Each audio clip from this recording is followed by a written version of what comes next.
sesi di Siup sudah saya buka ya. Silahkan isi presensi.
Oke, layar saya sudah kelihatan? Sudah, Pak.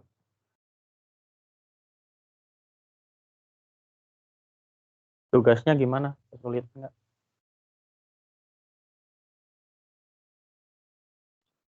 Gampang-gampang, susah-susah juga sih. Ya.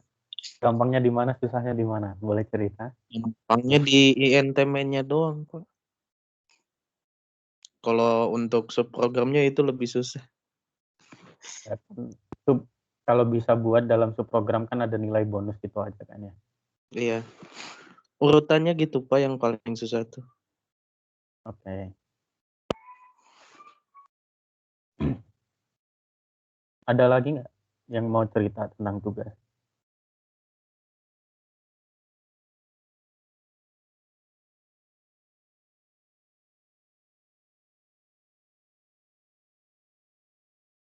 Nggak ada.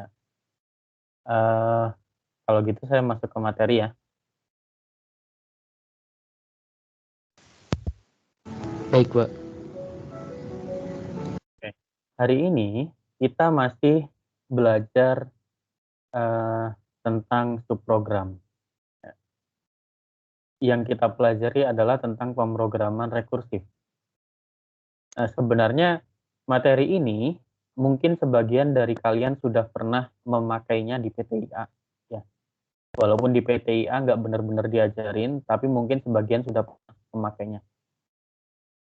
Oke, kira-kira pemrograman rekursif yang dimaksud di sini seperti apa?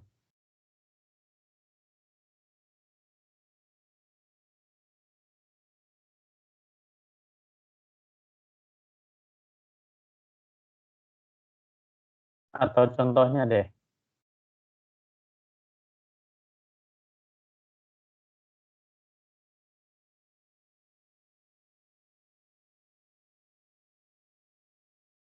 Faktorial, Pak. Oke, contohnya faktorial ya. Di situ berarti kira-kira maksud dari pemrograman rekursif ini untuk apa?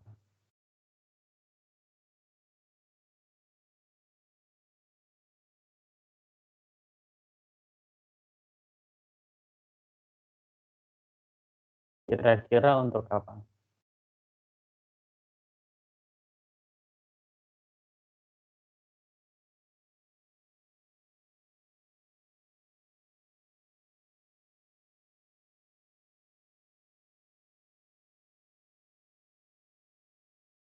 Ada yang tahu nggak? Oke, kalau ngelihat dari contoh faktorial, ketika kita membuat program untuk menghitung nilai faktorial, di situ pasti menggunakan apa?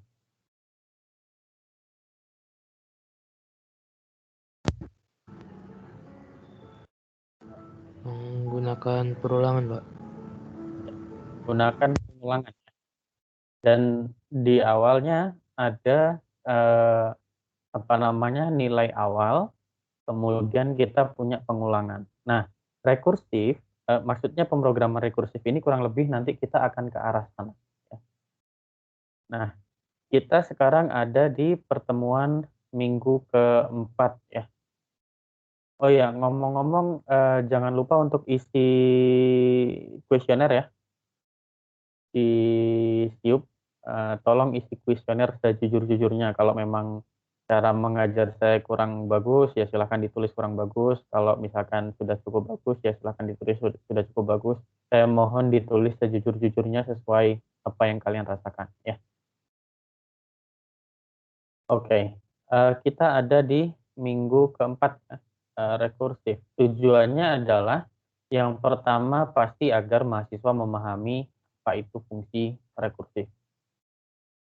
Tujuan yang kedua pasti supaya mahasiswa mampu membuat dan menggunakan fungsi rekursif dengan tepat. Oke, topik pembahasannya hanya satu hari ini, tentang fungsi rekursif ya. Kira-kira apa itu rekursif? Kita ambil materi pengulangan terlebih dahulu ya. Materi pengulangan ini ada di PTIA ya. Pengulangan bisa juga disebut dengan iterasi ya. Kalau dalam bahasa pemrograman C++ kita bisa memakai for loop. Kemudian ada opsi lain lagi apa?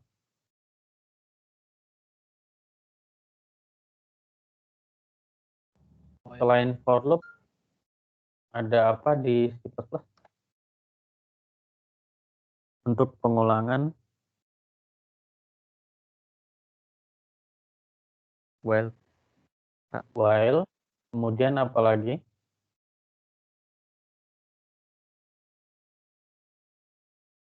While. Ya. Ada for, ada while, ada do while. Masih ingat nggak bedanya ketiga ini? Kalau while syaratnya di depan. Ya. Terus? Kalau do while di belakang. Gitu, Pak. Benar ya. Jadi kalau while itu ketika kita memasuki memasuki pengulangan, langsung ditanyakan kondisi dulu, apakah syaratnya terpenuhi atau tidak. Kalau terpenuhi baru kita jalankan pengulangannya. Jadi kalau kita pakai while bisa jadi kita tidak melakukan apa-apa sama sekali. Dan bedanya while dengan for, kalau while itu belum tentu kita perlu yang namanya inisialisasi. Kayak misalkan kalau di for kita harus inisialisasi dengan nilai awal ya. Kalau di sini nilai awalnya i-nya sama dengan 0, kemudian ada syarat berhenti dan increment-nya ya. Kalau while kita cuma memerlukan syarat berhenti saja. Tapi terkadang kita juga bisa menggunakan inisialisasi dan increment. Bedanya while dengan do while adalah kalau tadi while ketika kita memasuki pengulangan itu langsung ditanyakan kondisi terlebih dahulu. Kalau do while kita pasti menjalankan isi pengulangannya satu kali dulu, baru kita tanyakan kondisinya. Itu bedanya while dengan do while. Nah, sekarang kita ambil contoh yang ada di layar ya. Di sini kita menggunakan for loop, inisialisasinya yaitu integer i mulai dari 0 dan syarat berhentinya adalah i kurang dari 5 dan increment-nya adalah 1 ya. Jadi i-nya selalu naik 1 setiap iterasi. Apa yang dilakukan di sini? Di iterasi ini apa yang dilakukan? Output, Pak. Kita mencetak output, yaitu angka sama dengan i di setiap iterasinya. Outputnya muncul angka sama dengan 0 sampai angka sama dengan 4. Pertanyaan saya, mengapa angka sama dengan 5 tidak muncul di situ? Karena syarat kondisi berhentinya tidak kurang dari sama dengan 5, Pak. Ya, karena syarat berhentinya hanya kurang dari saja ya. Ketika i sama dengan 4, kita cetak, kemudian i-nya naik jadi 5, maka syarat ini sudah tidak dipenuhi, maka kita keluar dari pengulangan. Untuk for loop yang ini, contoh ini, ada pertanyaan?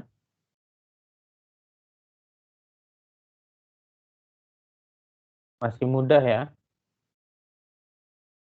Nah, sekarang pertanyaannya adalah gimana caranya kita bisa bikin program ini tapi tanpa for loop, tanpa pengulangan.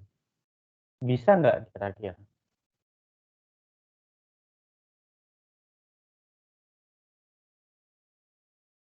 Bisa, Pak. Bisa, yaitu dengan menggunakan yang disebut dengan pemrograman rekursi ya, fungsi rekursif. Caranya bagaimana?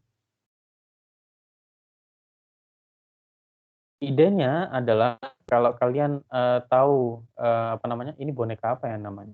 Dari Rusia kalau nggak salah ya. Dan dia di dalam yang besar yang kedua ini bisa dimuat di yang besar, yang ketiga bisa dimuat di yang kedua, dan seterusnya. Jadi kalau semuanya dimasukin ke yang besar, ini semuanya bisa masuk. Kalau kita buka, ada ini lagi. Ternyata ini dibuka, ada yang ketiga yang lebih kecil. Ternyata yang ketiga dibuka, ada yang keempat yang lebih kecil lagi, dan seterusnya. Idenya seperti itu, saya kira, pemrograman rekursi ya. Kita memanggil sesuatu yang bentuknya sama dengan fungsi induknya di dalam fungsi itu sendiri. Ya. Jadi pada dasarnya rekursi pemrograman fungsi rekursi itu adalah proses untuk mendefinisikan suatu permasalahan ya, atau kita untuk proses untuk mencari solusi dari suatu permasalahan tertentu dengan bentuk dia sendiri. Ini bahasanya gimana ya? Kalian ngambil kalkulus 2 kan ya sekarang ya? Iya, Pak. Ambil, Pak. Materinya sudah di deret ya? Sudah masuk deret. Deret, kalau kita lihat deret, kita punya misalkan apa namanya? Deret Sn itu sama dengan I dari 1 sampai N UN. Nah, kalau saya kalian belajar kalkulus sedikit ya. Kalau saya ibaratkan fungsi rekursif ini dengan cara untuk menghitung deret, ya, maka ini seperti kita mau menjumlahkan sesuatu yang dia punya bentuk selalu sama, bentuknya yaitu UN.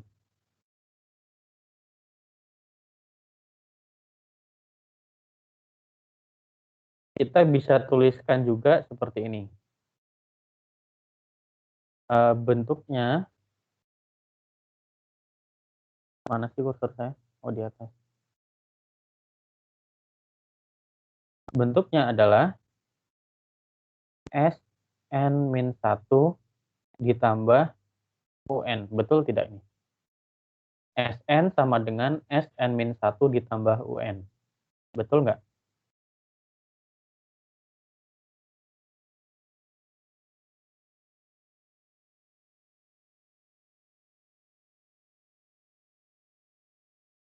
Masih ingat di deret?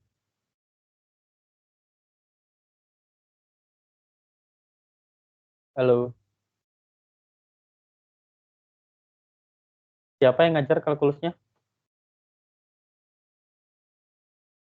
Bu Tasmi, Pak. Bu Tasmi. Oke, yang diajarin sama Bu Tasmi masih ingat nggak? Kita punya deret Sn, itu bisa dituliskan sebagai Sn-1 ditambah UN. Ini di SMA sudah ada sebenarnya.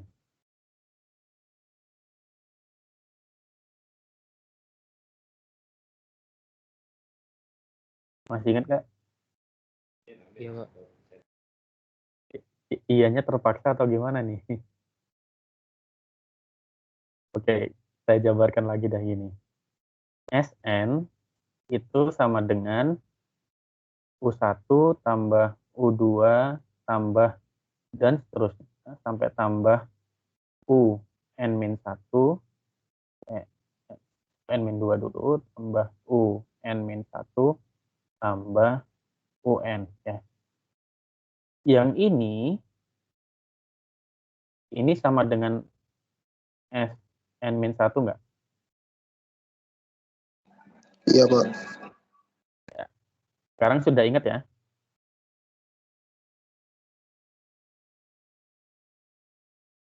Oke, sekarang kita lihat bentuknya. Sn bisa dituliskan sebagai Sn-1 ditambah Un. Nah, di sini kalau kita lihat bentuknya ada kita di kirinya sama dengan punya Sn, di kanannya juga punya Sn. Tapi di sini N-nya adalah N-1. Ya. Nah, rekursif itu kira-kira seperti itu. Kita punya bentuk yang bentuknya sendiri, kemudian ditambahkan sesuatu atau dikalikan sesuatu, itu bisa jadi. Contoh lain, saya mengambil barisan sekarang. Barisan apa ya?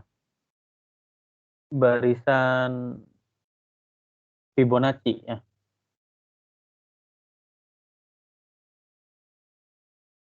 Fibonacci.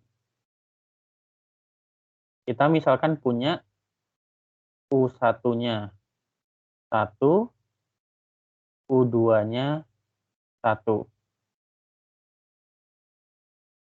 UN-nya dituliskan dalam bentuk apa?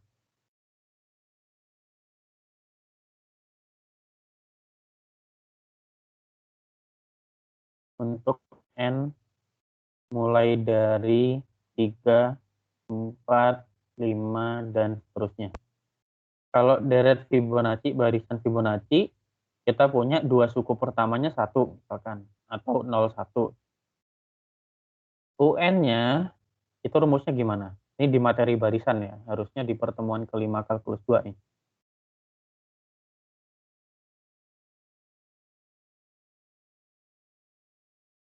Minggu depan kuis kan?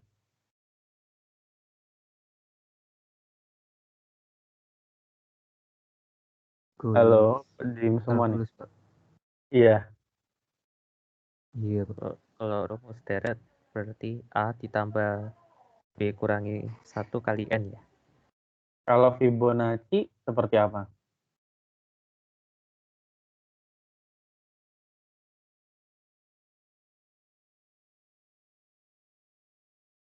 Fibonacci itu bisa dituliskan sebagai UN-1 ditambah UN-2.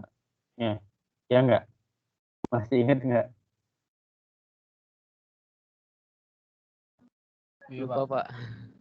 Ya, Lupa Pak. oke. Kalau gitu sekarang harus diingat lagi ya. Nah, bentuk seperti ini, kalau kalian ingat di mata kuliah kalkulus 2, ini dituliskan sebagai cara ini adalah cara mendefinisikan barisan secara rekursif. Kalau kalian masih ingat di kalkulus 2, ini adalah cara mendefinisikan barisan secara rekursif. Kita punya nilai awalnya bisa U1 saja, bisa U1, U2, bisa U1, U2, U3, gitu, dan seterusnya. Kemudian untuk barisan setelahnya, suku-suku setelahnya itu nilainya bergantung pada suku-suku sebelumnya. Itu kalau deret Fibonacci contohnya seperti ini ya. Di kalkulus 2 ini dikenal dengan cara mendefinisikan barisan secara rekursif.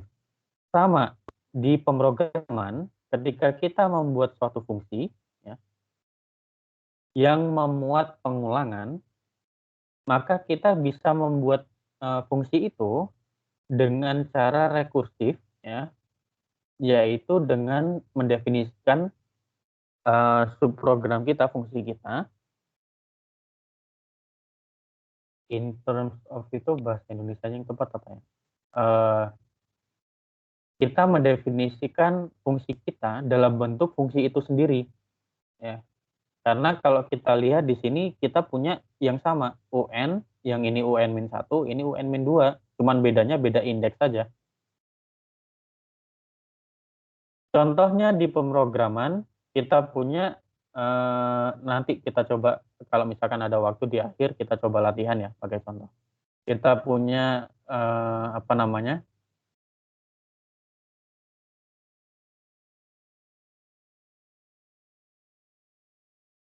Kita punya kalau di pemrograman itu misalkan untuk membuat tadi di awal faktorial, fungsi faktorial, atau untuk membuat program untuk menampilkan suku ke n dari barisan Fibonacci atau barisan apapun kita bisa pakai rekursif.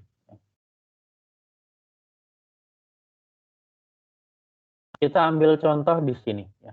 Ini contoh cara mendefinisikan secara rekursif program yang kita sudah pelajari tadi di sini ya. Ini fungsinya ada programnya adalah pengulangan i-nya dari 0 sampai kurang dari 5. I-nya naik 1. Kita cetak angka i. Untuk menuliskannya secara rekursif, kita bisa menuliskan seperti ini. Ini kalian sambil buka code blocks nggak? Sambil, Pak. Kalau sambil buka silahkan dicoba sendiri ya. Jadi di sini kita membuat fungsi namanya fungsi number dengan inputnya adalah i, tipe datanya integer. Apa yang dilakukan? Kita selalu mencetak angka i. Ini harusnya kalau biar sama, ini angka spasi sama dengan spasi baru i. Kemudian kita selalu naikkan nilai i-nya. Baru kalau misalkan i-nya tidak sama dengan 5, atau kita bisa ganti sebagai i kurang dari 5, maka kita panggil lagi si fungsi numbers ini di dalam dirinya sendiri.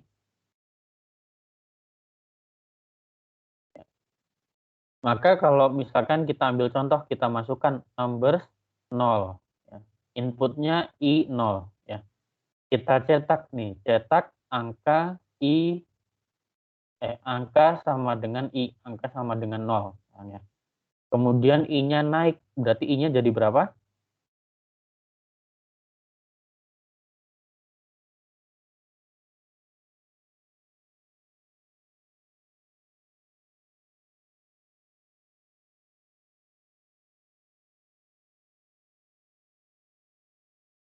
Halo.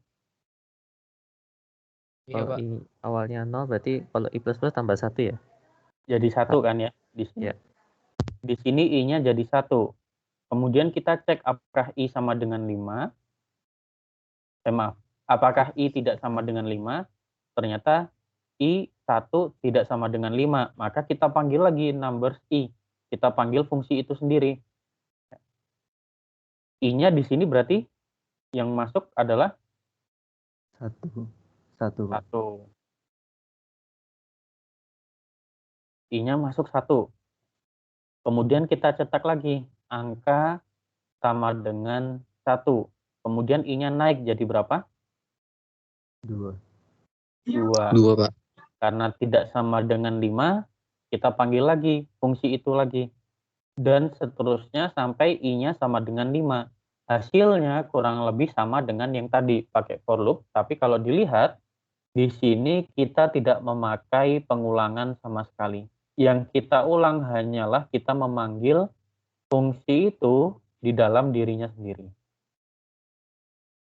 Kira-kira sudah dapat nggak idenya fungsi rekursif seperti apa?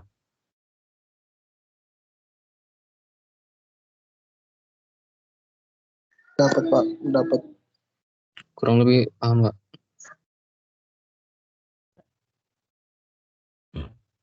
Jadi fungsi rekursif itu komponennya paling tidak harus ada komponen yang menghentikan proses rekursinya. Kalau di sini dia berhenti kalau nilai i-nya sama dengan 5 ya. Karena kalau nilai I-nya sama dengan 5, kita tidak melakukan apa-apa.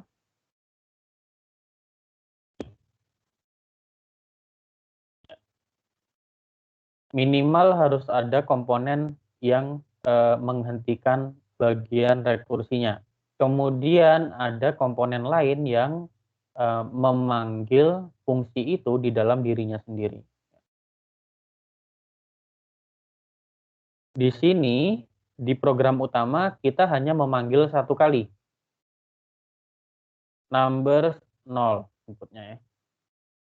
Kemudian I-nya 0, kita masukkan ke sini. Di sini kita cetak angka sama dengan 0.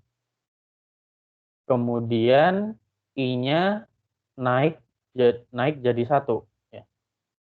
Di sini karena tidak sama dengan 5, maka kita panggil fungsi numbers lagi dengan I sama dengan 1.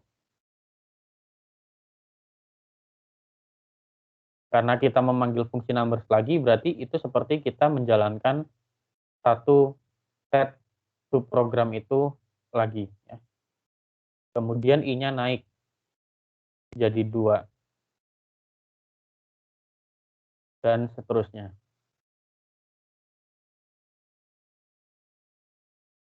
Untuk contoh ini ada pertanyaan?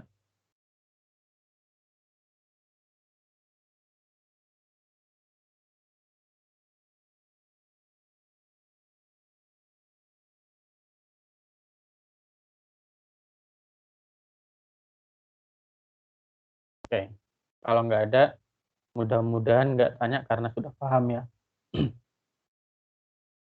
Nah, tadi saya sudah sebutkan bahwa pada dasarnya bagian dari suatu fungsi rekursif itu harus memiliki syarat berhenti, yaitu disebut sebagai basis.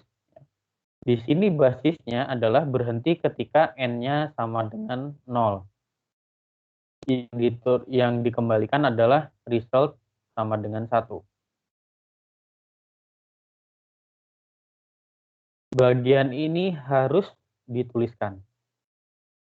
Jadi, apa itu basis? Basis adalah bagian yang berisi kasus yang dia terdefinisi secara eksplisit. Secara eksplisit maksudnya apa? Dia nilainya sudah pasti itu, dan kita tidak memanggil hal yang lain di situ ya. Nah, selain basis, kita punya yang namanya recurrent atau bagian yang memanggil si fungsi itu sendiri.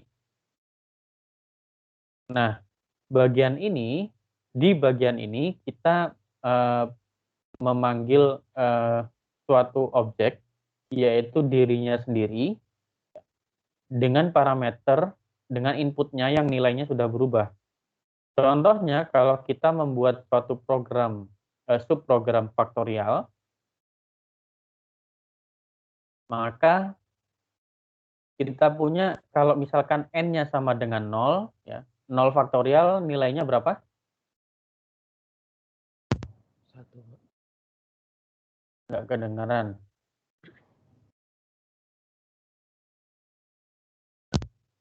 1, Pak. 1. 1 ya. 0 faktorial nilainya 1. Boleh nggak kita hitung min 1 faktorial?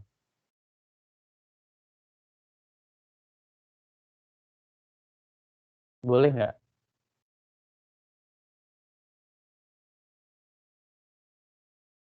Boleh, Pak. Min 1 difaktorialkan berapa?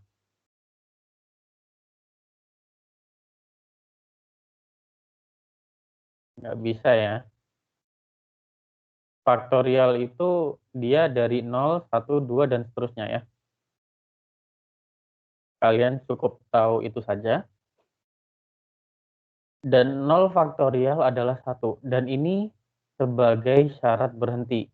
Nah, kalau misalkan n-nya belum 0, apa yang harus kita lakukan? Yang kita lakukan adalah hasilnya adalah n dikalikan dengan nilai dari faktorial n-1. Nah, di sini kalau kita tuliskan contohnya, sebelum saya ke ilustrasi yang setelah ini ya. Kita punya, misalkan kita mau menghitung 5 faktorial. Kalau berdasarkan program ini, yang kita hitung adalah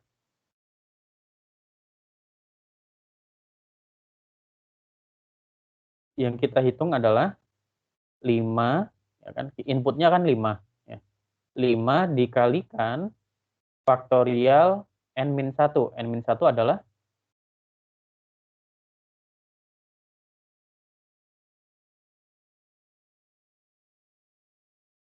halo 4, Pak. Pak. Kita punya 5 dikali 4 faktorial. 4 faktorial sendiri, karena kita memanggil fungsi itu lagi ya, karena nilainya belum 0 ya, kita punya berarti 5 dikalikan 4 kali 3 faktorial. 4 faktorial kita panggilnya adalah 4 kali 3 faktorial. Dan seterusnya ya, kita punya 3 faktorial yaitu 4 kali, 3 faktorial itu 3 kali 2 faktorial. Kemudian kita ulang lagi jadi 5, 4, 3, 2 kali 1 faktorial.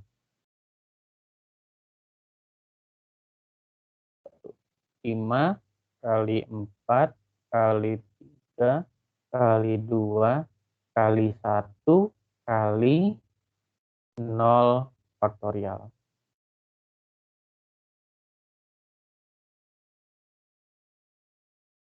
Nah, 0 faktorial di sini kalau n-nya 0, maka kembaliannya adalah 1. Berarti di sini sama dengan 1.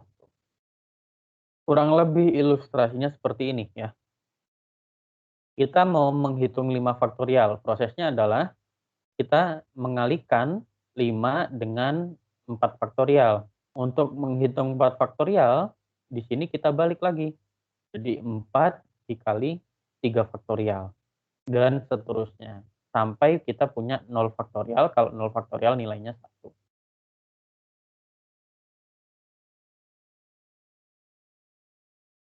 Ilustrasinya seperti apa? Jika kita punya contoh ini ya. Kita mau menghitung di sini 4 faktorial. Ya, di main function kita mau menghitung 4 faktorial. Apa yang kita lakukan? Kita memasukkan ke fungsi faktorial nilai input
Halo, Pak.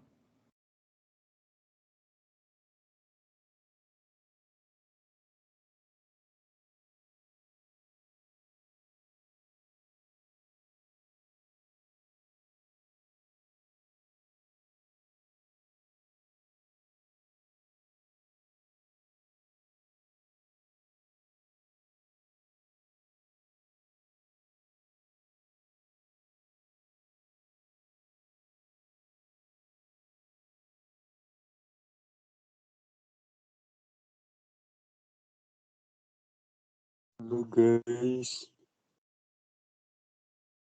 Yes, bapaknya kemana ya?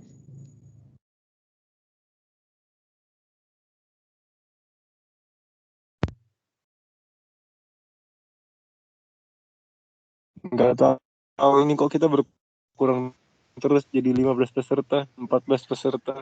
Kok Ini berkurang? Pada kemana di itu ya server.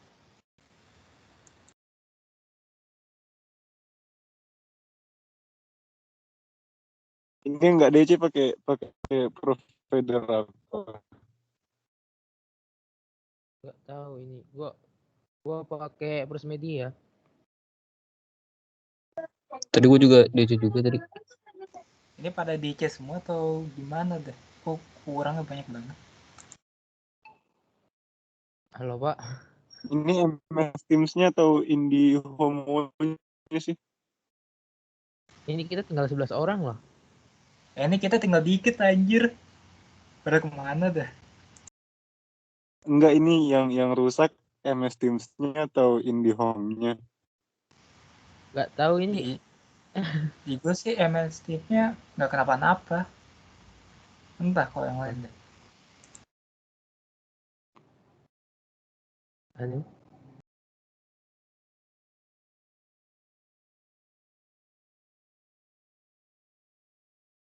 Belajar ber-17 ya kita. Tadi gimana yang faktorial? Ini bapaknya kemana dah?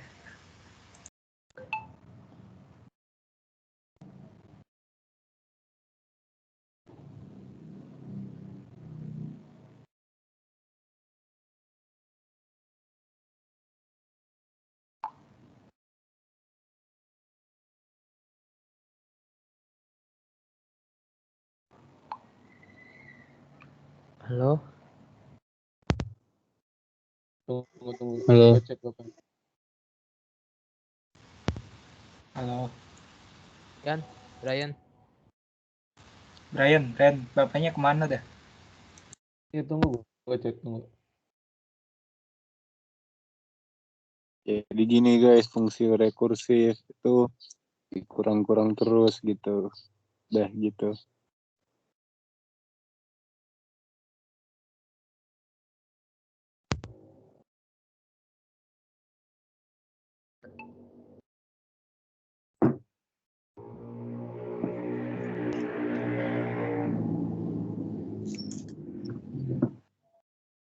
Info hari Minggu tutor Dasprop.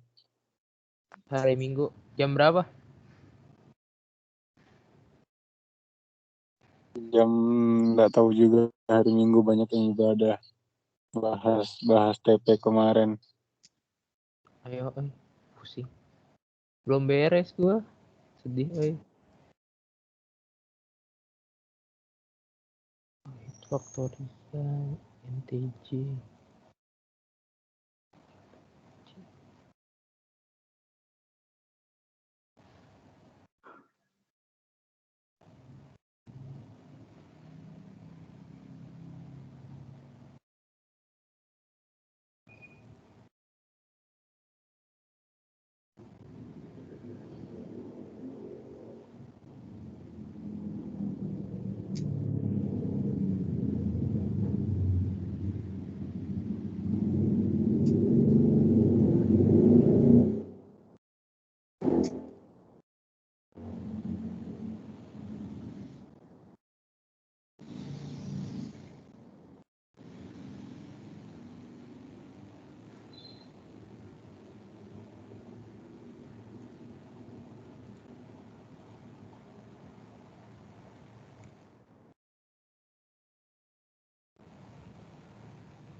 Halo.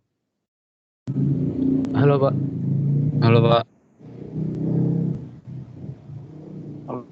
Halo Pak. Sepertinya mic-nya tadi bermasalah ya? Atau Iya saya Pak. keluar? Iya Pak. Iya, Banyak Pak. Pak di sini tadi cuma 11 Banyak, peserta Pak. Banyak yang keluar. Iya Pak. Banyak yang out. Out sendiri Pak, saya Pak. Sama, saya juga. Cuman tadi saya sampai mana ya? Oke. Ya, saya mau, sebelum saya melanjutkan ya, saya mau memberitahu kalian bahwa kami bisa track kalian benar-benar ikut kuliah atau tidak. Seperti contoh di sini ya, Berliani Istadewi hanya mengikuti selama 4 menit sekian detik. Dan sejak 9.08 tidak pernah masuk lagi. Ini sudah saya ganti menjadi Alpha. Kemudian Hernawan Alifian juga ya, hanya mengikuti selama sekian menit, kemudian keluar tidak ada kabar. Saya juga sudah ganti Alpha dan saya tidak mau mengganti lagi dengan alasan apapun ya, karena sudah banyak yang mahasiswa yang tidak jujur juga. Jadi ini sebagai catatan buat kalian ya. Lanjut ke materinya ya.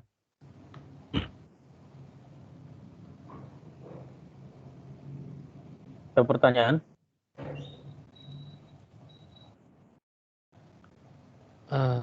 Pak, tadi tuh Ya. yang faktorial dalam kurung I-1 itu apa Pak?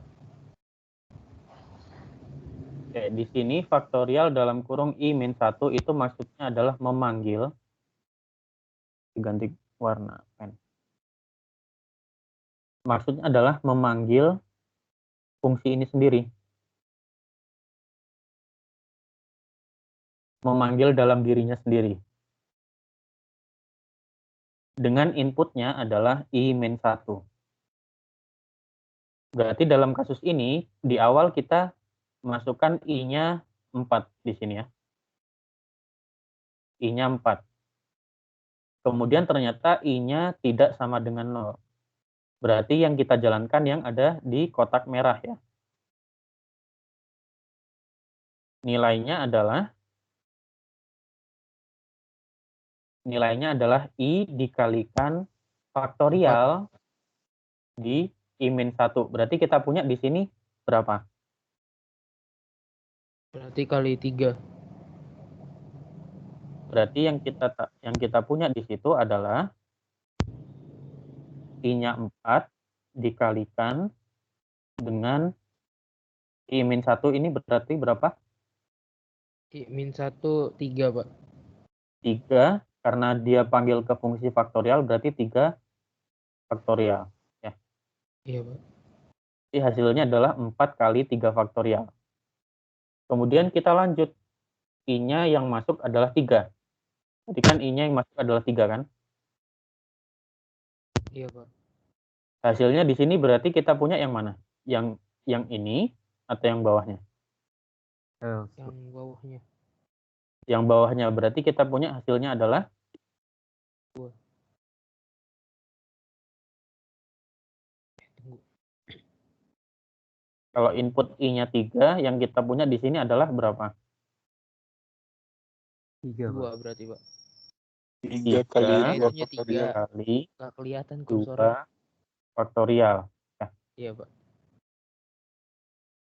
Nah, di sini kita memanggil fungsi faktorial lagi. Nilainya 2. Berarti hasilnya yang mana? 2 kali 1 faktorial Pak. 2 kali 1 faktorial. Terus I-nya 1. Berarti hasilnya yang mana sekarang? 1 kali 0 faktorial. 1 kali 0 faktorial. Kita masukkan ketika 0 hasilnya yang mana? Result sama dengan 1. 1. Nah, proses ini kan kita sudah sampai sini. Ini kan di sini kita tidak memanggil fungsinya lagi. Kalau I-nya tidak sama dengan 0,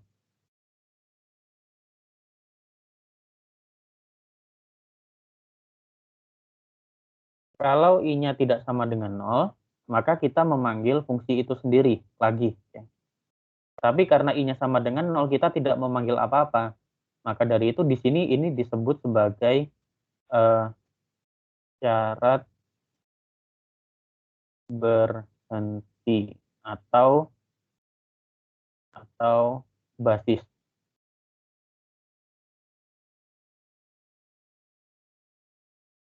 Nah, setelah kita sampai di ujung, kan di sini sudah berhenti. Kita tidak manggil apa-apa lagi. Baru kita kembalikan nilainya. Ya. Di sini kan hasilnya 1. Kita kembalikan ke sini. Kita punya, berarti di sini kita punya bukan 1 kali 0 lagi, tapi 1 kali 1. Bukan 1 kali 0 faktorial lagi, tapi 1 kali 1. Sama dengan 1. Ya.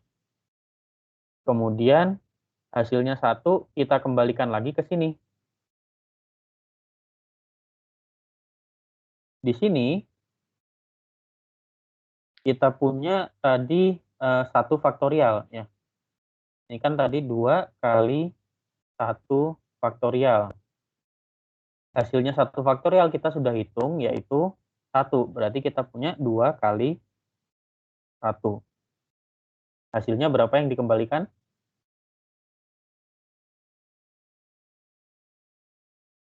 2. 2. Kemudian hasil 2 ini, karena di sini yang kita hitung adalah 3 kali 2 faktorial, ya. Dan 2 faktorial kita sudah hitung di sini. 2 faktorial adalah 2. Maka kita kembalikan di sini, jadi 3 kali 2. Nilainya adalah 6. Karena kita sudah tahu hasilnya faktorial 2 itu adalah 2. Dari proses ke tracing ke yang keluar tadi. Kita punya 3 faktorial, sekarang hasilnya adalah 6. Kita kembalikan lagi ke sini. Di sini tadi kita menghitung 4 kali 3 faktorial, yaitu 4 dikalikan dengan 6. Berarti nilainya adalah 24. Nilai 24 ini baru kita kembalikan ke atas, ke fungsi utama.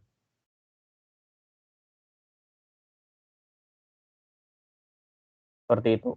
Ya. Sampai sini ada pertanyaan?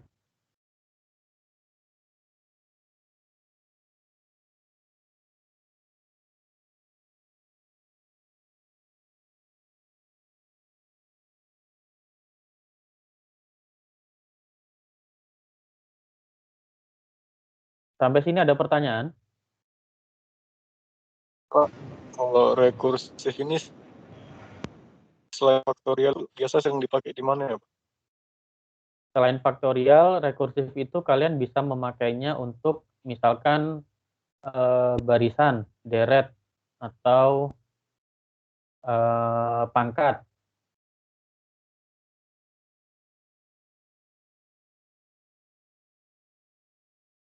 Setelah ini mungkin setelah perkuliahan seperti biasa saya kasih kesempatan kalian kalau mau bertanya lebih lanjut, kita coba latihan bareng-bareng. Oke, ada pertanyaan lain?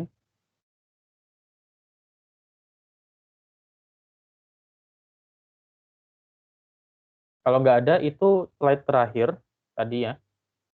Seperti biasa, setelah ini, karena waktunya sudah habis, di luar perkuliahan saya memberikan kesempatan kalian beberapa menit untuk bertanya apapun.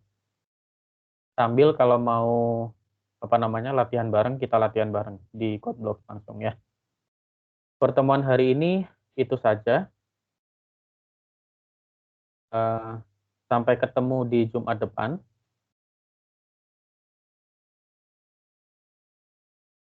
Assalamualaikum warahmatullahi wabarakatuh. Selamat pagi.